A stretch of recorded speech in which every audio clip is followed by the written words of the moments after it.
अस्सलाम वालेकुम दोस्तों, मेरा नाम साकिब हुसैन है और आप देख रहे हैं नर्सिंग फाइल्स। आज जो है वो हम नर्वस सिस्टम का पार्ट 2 डिस्कस करने जा रहे हैं। अगर आपने पहला पार्ट नहीं देखा तो जो है वो इस चैनल की प्लेलिस्ट में आप सर्च करेंगे नर्वस सिस्टम, तो आपको उसका पहला पार्ट मिल जाएगा। ठीक है, तो अभी हम शुरू करते हैं कि इसके दूसरे पार्ट को। दूसरे पार्ट को डिस्कस करने से पहले मैं चाहता हूँ कि मैं आपसे थोड़ी सी जो है वो बेसिक कुछ चीज़ें डिस्कस कर लूँ। कुछ 4 टर्म्स हैं हमारे पास, जिसमें सबसे पहले नाम आता है। नर्वस सिस्टम को आप जब भी पढ़ेंगे तो उसमें नाम पहला आता है बेसल न्यूक्लियाई का। ठीक है, दूसरा नाम आता है हमारे पास किस चीज़ का? ट्रैक का। ठीक है, तीसरा नाम आता है हमारे पास गैंग्लियन का। ओके, एंड चौथा नाम आता है हमारे पास किस चीज़ का? नर्व का। इन चारों चीज़ों को समझाने से पहले मैं आपसे थोड़ा सा एक रिव्यू करना चाहूँगा न्यूरॉन के पार्ट्स का। न्यूरॉन के जो पार्ट्स होते हैं उसमें सबसे पहला जो ये वाला रीजन होता है, इसको हम नाम देते हैं सोमा का। ठीक है, और इस रीजन को नाम देते हैं एक्सॉन का, और इस चीज़ को नाम क्या देते हैं? एक्सॉन टर्मिनल्स का। तो ये आपके आ गए डेंड्राइट्स, सोमा, एक्सॉन और एक्सॉन टर्मिनल्स। ठीक है जी, इन चीज़ों को आप समझ लीजिए। हमने क्या किया कि नर्वस सिस्टम जो एनएस था हमारे पास, उसको डिवाइड कर दिया दो हिस्सों में। ठीक है, एक को हमने नाम दिया है सेंट्रल नर्वस, जिसे हम सीएनएस कहते हैं। एक को नाम दे दिया हमने पेरिफेरल नर्वस, जिसे हम पीएनएस कहते हैं। यहाँ तक बात क्लियर है? ओके। अब हुआ ये कि सेंट्रल नर्वस सिस्टम में जो न्यूरॉन पाए जाते हैं, उनके अगर ये सेल बॉडीज आपस में ज़्यादा इस तरह से कॉन्जुगेटेड किए होंगे सेंट्रल नर्वस सिस्टम के अंदर, ठीक है, यानी कि वो ब्रेन में भी हो सकते हैं, आपके स्पाइनल कॉर्ड में भी हो सकते हैं। तो इस तरह से जो भी हमारे पास बंच अमाउंट ऑफ हमारे पास क्या हुआ कि सोमा एक दूसरे के साथ मिले हुए हैं सेंट्रल नर्वस सिस्टम में, तो हम इस चीज़ को एक नाम देते हैं किस चीज़ का? बेसल न्यूक्लियाई का। तो इसकी बेसिक डेफिनेशन क्या हुई कि a group of soma which is connected in the brain, in the spinal cord या ब्रेन या central nervous system is called basal nuclei या न्यूक्लियोलस। ठीक है जी, अब ये बात, इस चीज़ को यहाँ तक समझ लीजिए। अब बात करते हैं हम ट्रैक की। मैंने आपको बताया कि न्यूरॉन का पार्ट होता है एक्सॉन।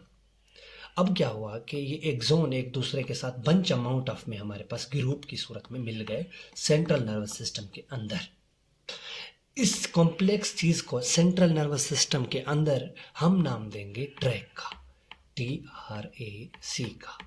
ठीक है, दोनों चीज़ें आपकी क्लियर होगी। एक हो गया बेसल न्यूक्लिया, एक हो गया ट्रैक। अब इस ट्रैक की जो एग्जाम्पल है वो है हमारे पास कॉर्टिकल स्पाइनल ट्रैक।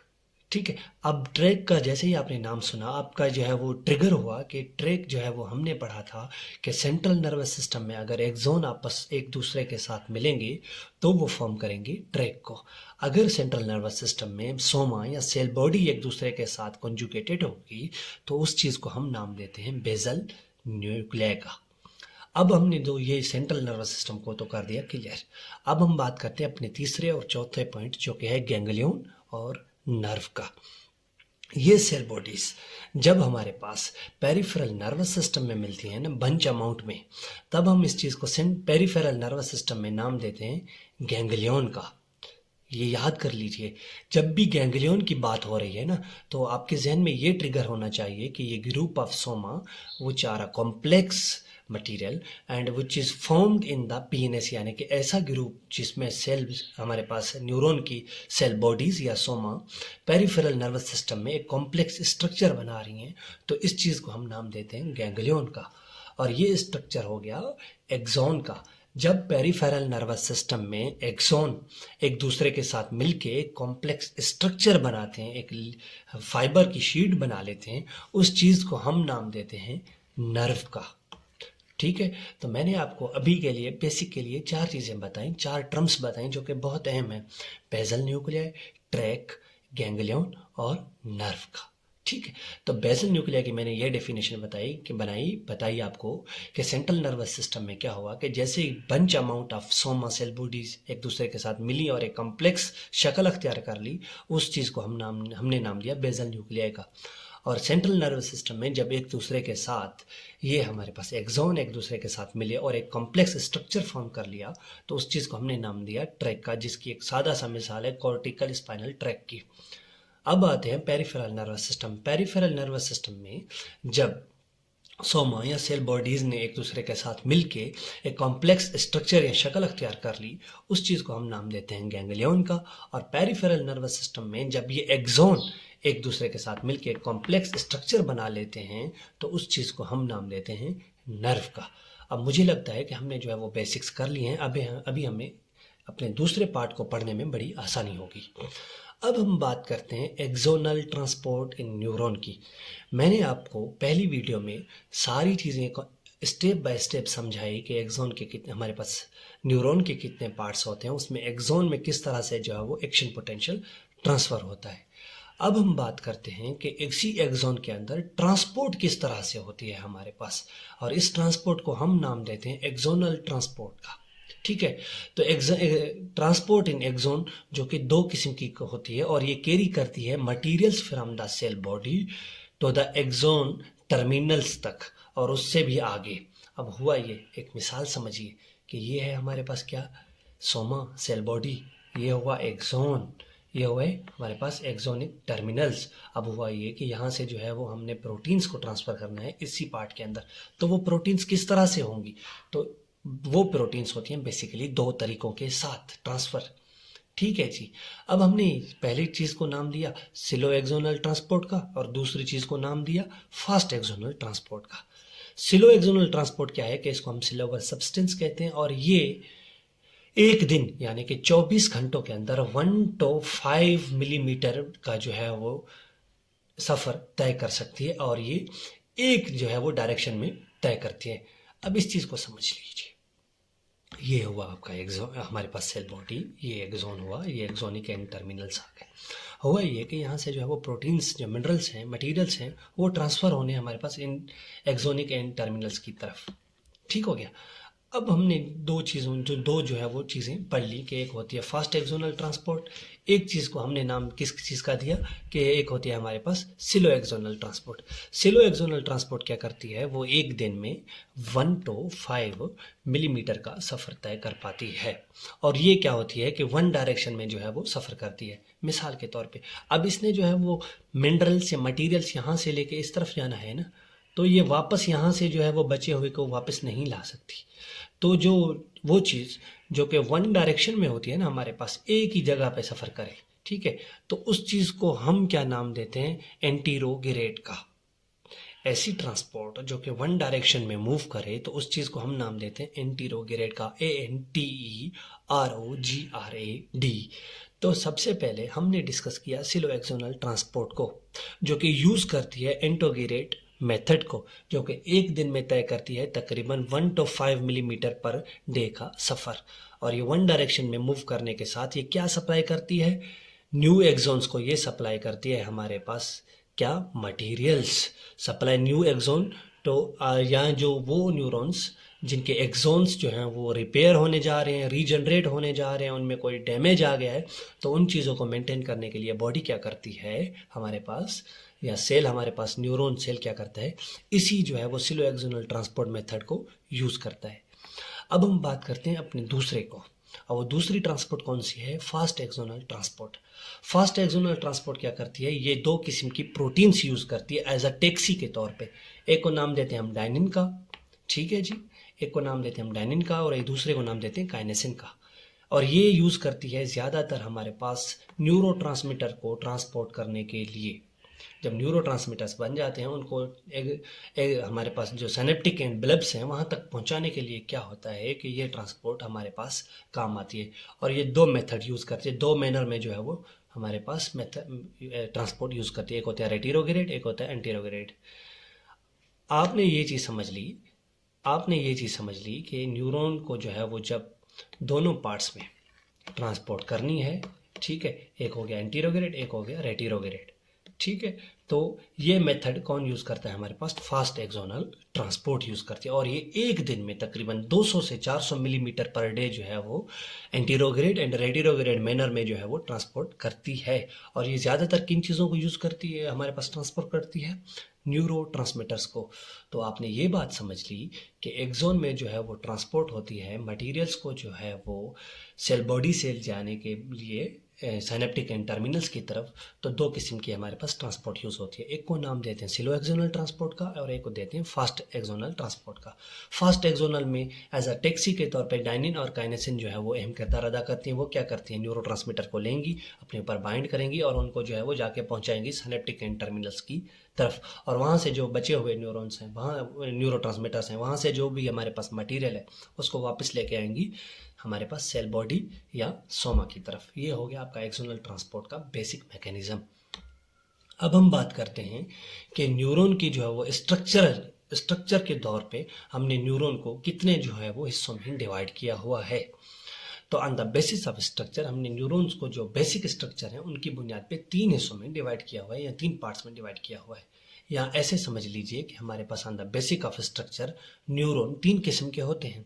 सबसे पहले मल्टीपोलर न्यूरॉन, दूसरे नंबर पे आते हैं बाइपोलर न्यूरॉन और तीसरे नंबर पे आते हैं सूडो या यूनिपोलर न्यूरॉन। सबसे ज़्यादा जो मोस्ट कॉमन होते हैं ना हमारे पास, वो होते हैं ये मल्टीपोलर न्यूरॉन, जो कि कहाँ पर पाए जाते हैं? ज़्यादातर मसल हमारे पास मोटर न्यूरॉन जो होते हैं वो ज़्यादा इन चीज़ों में इंक्लूड होते हैं। और इनमें जो होता है मेनी डेंड्राइट्स होते हैं और इनमें एक्सोन भी हमारे पास मौजूद होता है, जो मैं आपसे डिस्कस कर रहा हूँ एक शक्ल। ये इसकी सेल बॉडी हो गई, ये इसका एक्सोन हो गया, ये साइनेप्टिक एंड टर्मिनल्स हो गए और ये डेंड्राइट्स हो गए। तो इस चीज़ को हम नाम क्या दे रहे हैं? मल्टीपोलर न्यूरॉन का। और ये कहाँ पर ज़्यादातर पाए जाते हैं? आपके ब्रेन और स्पाइनल कॉर्ड की तरफ पाए जाते हैं। उसके अलावा हम बात करते हैं बाइपोलर न्यूरॉन की। ये हो गए आपके बाइपोलर न्यूरॉन।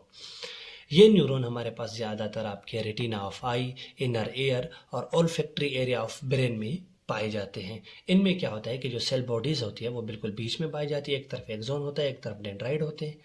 उसी डेंड्राइट की एक तरफ ब्रांचेस होते हैं और एक तरफ हमारे पास क्या होता है? साइनेप्टिक टर्मिनल्स होते हैं। और लास्ट में हम डिस्कस करते हैं सूडो यूनिपोलर न्यूरॉन की या यूनिपोलर न्यूरॉन की।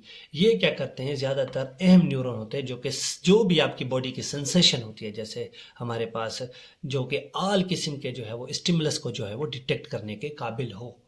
यानी हमने ये समझ लिया कि जो भी हमारी बॉडी की सेंसेशन होती है, जो चीज़ें सेंस कर रही हैं, वो कौन से न्यूरॉन ज़्यादातर करते हैं? वो करते हैं यूनिपोलर न्यूरॉन, जो क्या करते हैं हमारे पास डिटेक्ट करते हैं हमारे ऑल सॉर्ट ऑफ सेंस को। क्यों?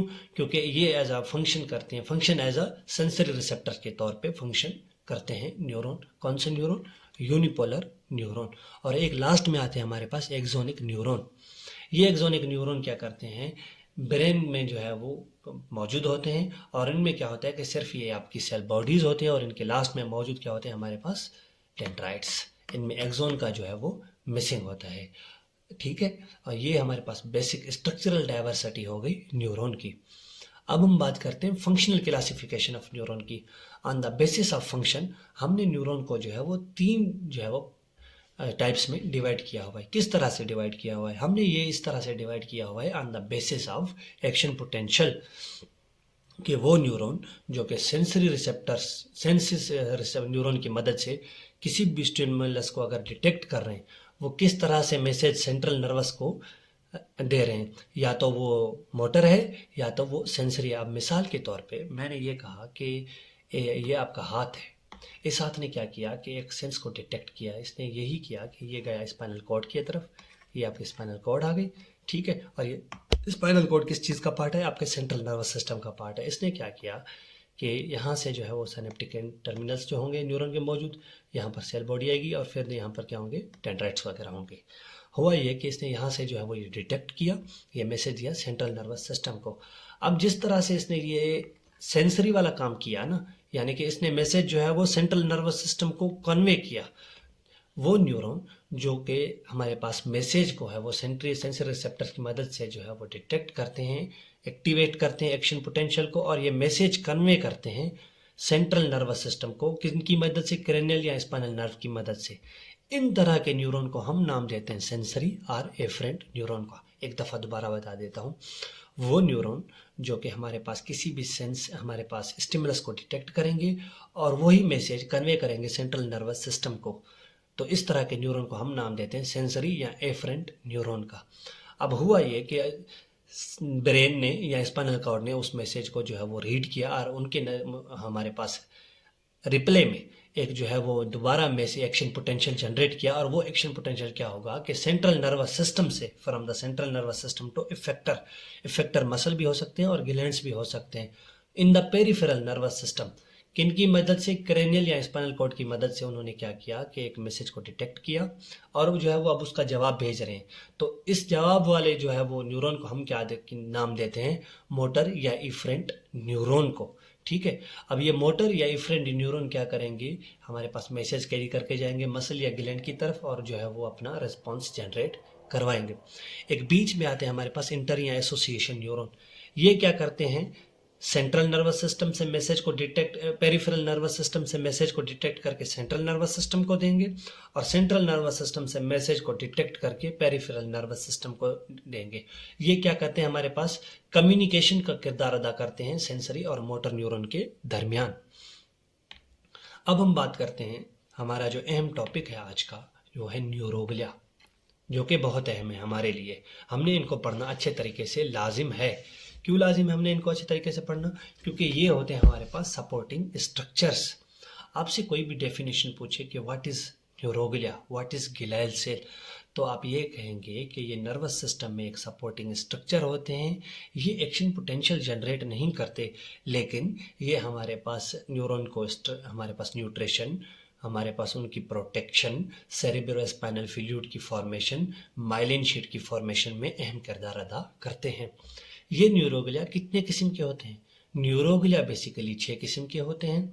4 जो हैं वो सेंट्रल नर्वस सिस्टम में पाए जाते हैं और 2 जो हैं वो पेरिफेरल नर्वस सिस्टम में पाए जाते हैं। अब हम जो है वो इनको स्टेप बाय स्टेप डिस्कस करने जा रहे हैं। सेंट्रल नर्वस सिस्टम में देखें तो 4 किस्म के न्यूरोग्लिया पाए जाते हैं: एपेंडाइमल सेल, एस्ट्रोसाइट्स, ओलिगोडेंड्रोसाइट्स और माइक्रोग्लिया। एपेंडाइमल सेल क्या करते हैं? हमारे पास ये आपके वेंट्रिकल्स जो होते हैं ना, ब्रेन के अंदर मौजूद एक पार्ट होते हैं वेंट्रिकल्स, उनमें मौजूद होते हैं। ज़्यादातर उनकी जो वाल्स होती हैं उनको लाइन किए हुए होते हैं और ये वहाँ पर CSF की प्रोडक्शन करवाते हैं। MCQs में हमेशा पूछा जाता है कि CSF की प्रोडक्शन कहाँ पर और कौन करवाते हैं? तो CSF की प्रोडक्शन वेंट्रिकल्स में एपेंडाइमल सेल जो कि न्यूरोग्लिया हैं वो करवाते हैं। अब हम बात करते हैं एस्ट्रोसाइट्स की। एस्ट्रोसाइट क्या करते हैं? ये हमारे पास ब्लड ब्रेन बैरियर्स को जो है वो सपोर्ट प्रोवाइड करते हैं। उसके अलावा जो भी गैसेस न्यूट्रिशन वगैरह होती हैं उनको जो है वो डिजॉल्व करते हैं, एब्जॉर्ब करते हैं और न्यूरोट्रांसमीटर को रिसाइकल करते हैं। कोई भी हमारे पास अगर इंजरी हुई, टिश्यू इंजरी हुई, तो ये क्या करेंगे कि उसको भी रिपेयर करने की ताकत रखते हैं। उसके अलावा ये जो इनके आप एंड्स देख रहे हैं ना, इन एंड्स को हम नाम देते हैं फूड प्रोसेसेस का। ये इन लार्ज टर्मिनल एंड्स होते हैं, इनको हम नाम देते हैं फूड प्रोसेसेस का। और इन्हीं की मदद से ये क्या करता है? सराउंड करता है कैपिलरीज को। कौन सी कैपिलरीज को? ब्लड ब्रेन की कैपिलरीज को, और उसकी जो है वो स्ट्रक्चर, उसका जो है वो रेगुलेशन, उनको जो है वो सपोर्ट करता है। अब हम बात करते हैं हमारे अगले हमारे पास न्यूरोग्लिया की, वो है ओलिगोडेंड्रोसाइट्स। ओलिगोडेंड्रोसाइट्स क्या है कि ये माइलिन शीट की जो है ना, सेंट्रल नर्वस सिस्टम में जो भी न्यूरॉन होंगे उनकी फॉर्मेशन में इन्वॉल्व होता है। अगर आपसे पूछा जाए कि सेंट्रल नर्वस सिस्टम में माइलिन शीट कौन फॉर्म करता है, तो सेंट्रल नर्वस सिस्टम में माइलिन शीट फॉर्म करता है ओलिगोडेंड्रोसाइट्स। ठीक है जी। उसके अलावा अगर हम बात करें माइक्रोग्लिया की, जो कि हमारे पास नेक्स्ट है। अब माइक्रोग्लिया क्या करते हैं? ये आपका जो भी वेस्ट होता है हमारे पास ब्रेन के अंदर मौजूद न्यूरॉन्स का, तो ये क्या करते हैं? उसके अलावा ये पैथोजन से लड़ते हैं, उनकी फेगोसाइटोसिस करवाते हैं, यानी कि उनको निगलते हैं, उनका जो है वो डर्बिस बनाते हैं। तो आपके ब्रेन के अंदर मौजूद जो भी डर्बिस है, जो न्यूरॉन ने हमारे पास जनरेट किया है, ये क्या करते हैं? माइक्रोग्लिया सेंट्रल नर्वस सिस्टम में उस डर्बिस को रिमूव करने की ताकत रखते हैं और उन्हें रिमूव करने का फंक्शन परफॉर्म करते हैं। अब मैं रिपीट कर रहा हूँ इन सारी चीज़ों को जो मैंने आपको पढ़ाई अभी। न्यूरोग्लिया 6 किस्म के होते हैं, इनको 2 हिस्सों में डिवाइड किया है। एक वो न्यूरोग्लिया जो सेंट्रल नर्वस सिस्टम में पाए जाते हैं वो होते हैं 4 किस्म के, और वो न्यूरोग्लिया जो पेरिफेरल नर्वस सिस्टम में पाए जाते हैं वो होते हैं 2 किस्म के। सेंट्रल नर्वस सिस्टम में पाए जाने वाले न्यूरोग्लिया के ये नाम हैं: एपिंडाइमल सेल, एस्ट्रोसाइट, ओलिगोडेंड्रोसाइट और माइक्रोग्लिया। एपिंडाइमल सेल वेंट्रिकल्स में जो है वो सीएसएफ की प्रोडक्शन करता है, इसका अहम काम हो गया। एस्ट्रोसाइट क्या करते हैं, ये आपके ब्लड ब्रेन बैरियर को मेंटेन करते हैं, गैसेस को, न्यूट्रिशन को जो है वो डिसॉल्व करते हैं, उनकी कंसंट्रेशन को मेंटेन रखते हैं, रिसाइकल करते हैं न्यूरोट्रांसमीटर्स को, और ये जो है वो बॉडी में स्कार या टिश्यू इंजरी की जो है वो फॉर्मेशन करते हैं। अब हम बात करते हैं ओलिगोडेंड्रोसाइट्स की। ओलिगोडेंड्रोसाइट्स क्या करते हैं, जो भी न्यूरॉन्स मौजूद हैं हमारे पास सेंट्रल नर्वस सिस्टम में, उनकी जो है वो माइलिन शीट की फॉर्मेशन में इन्वॉल्व होते हैं और उन्हें स्ट्रक्चरल सपोर्ट प्रोवाइड करते हैं। अब हम बात करते हैं माइक्रोग्लिया की। माइक्रोग्लिया जो भी हमारे पास सेंट्रल नर्वस सिस्टम में नर्वस जनरेट हुआ, वेस्ट जनरेट हुआ, पैथोजन को जो है वो उन्होंने फेगोसाइटोसिस करवाया, तो वो सारा का सारा काम होता है माइक्रोग्लिया का। अब हम बात करते हैं पेरिफेरल नर्वस सिस्टम में। पेरिफेरल नर्वस सिस्टम में 2 किस्म के सेल पाए जाते हैं, एक को नाम देते हैं हम सेटेलाइट सेल और एक को नाम देते हैं श्वान सेल्स का। सेटेलाइट सेल क्या करते हैं, पेरिफेरल नर्वस सिस्टम में न्यूरॉन को सराउंड करके उनकी रेगुलेशन करवाते हैं, ऑक्सीजन की, कार्बन डाइऑक्साइड, न्यूरोट्रांसमीटर्स की, न्यूट्रिशन की। सही है, तो ये इनका बेसिक फंक्शन होता है सेटेलाइट सेल का।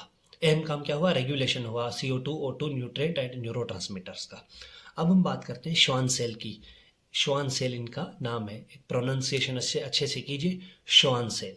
श्वान सेल क्या करते हैं, ये फॉर्म करते हैं, ये रिस्पॉन्सिबल होते हैं जो भी न्यूरॉन पेरिफेरल नर्वस सिस्टम में मौजूद है ना, उनकी माइलिन शीट की फॉर्मेशन करवाना। तो अब सवाल आता है MCQs अहम हमारे पास, जो कि हमेशा पूछा जाता है कि पेरिफेरल नर्वस सिस्टम में कौन जो है वो माइलिन शीट की फॉर्मेशन करवाता है, तो वह है श्वान सेल। और सेंट्रल नर्वस सिस्टम में कौन करवाता है, ओलिगोडेंड्रोसाइट्स। तो आज की क्लास हमारी जो सेकंड पार्ट है अहम, वो यहाँ तक ख़त्म होता है। इंशाल्लाह हम अगले पार्ट में जो है वो डिस्कस करेंगे कि हमारे पास ग्रे मैटर और वाइट मैटर क्या है, इलेक्ट्रिकल सिग्नल्स किस तरह से जनरेट होते हैं, कितने किस्म के आयन चैनल्स जो हैं वो हमारे पास न्यूरॉन की मेम्ब्रेन में मौजूद होते हैं, एक्शन पोटेंशियल डिटेल्ड में डिस्कस करूँगा कि किस तरह से जनरेट होता है। उसके अलावा सिग्नल्स हमारे पास जो होते हैं, ट्रांसमिशन साइनेप्सिस में किस तरह से होते हैं, साइनेप्सिस भी किस तरह से होती है, जैसे एक्सोडेंड्राइटिक हो गई, एक्सोसोमेटिक हो गई, एक्सोनिक हो गई, तो ये किस तरह से होती है। लास्ट में मैं ये डिस्कस करूंगा थर्ड पार्ट में कि न्यूरोट्रांसमीटर्स किस तरह से रिलीज होते हैं, किस तरह से ये जो है वो आयन चैनल्स मेंटेन करते हैं, कितने आयन चैनल्स हमारे पास जो है वो मौजूद होते हैं न्यूरोट्रांसमीटर की सरफेस पे, जैसे आयोनोट्रोपिक हो गए, मेटाबोट्रोपिक्स हो गए। इससे फोर्थ पार्ट में मैं ये डिस्कस करूंगा कि न्यूरोट्रांसमीटर्स की कितनी टाइप्स हैं, किस तरह से न्यूरोट्रांसमीटर का रिलीज होता है, किस तरह से इनका जो है वो रिमूवल होता है, अगर ये कम हो जाए, अगर ये ज़्यादा हो जाए तो उनके नुकसानात क्या हैं। तो ये सारी किसी चीज़ें, इनकी टाइप्स मैं जो है वो फोर्थ पार्ट में आपके साथ इंशाल्लाह डिस्कस करूंगा। तब तक के लिए अल्लाह हाफिज़। इंशाल्लाह मिलते हैं अपने थर्ड पार्ट में। Thank you so much.